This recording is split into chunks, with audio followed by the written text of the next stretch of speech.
We have 5 fireplaces in this house and not one has a mantle. So girl needs a place to put her garland for Christmas time. We are going to put marble all the way around, put a hearth on top, and leave all the wood trim around it. Today we're unveiling this beautiful fireplace for Stephanie. We're excited, let's do it. Stephanie, welcome to your beautiful home and your brand new fireplace. It is so beautiful.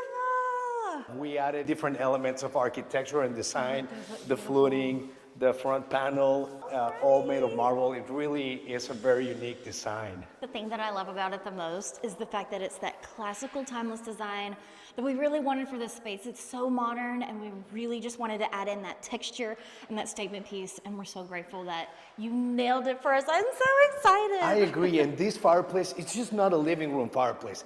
It just complements the beauty of the whole home you have. It's just stunning.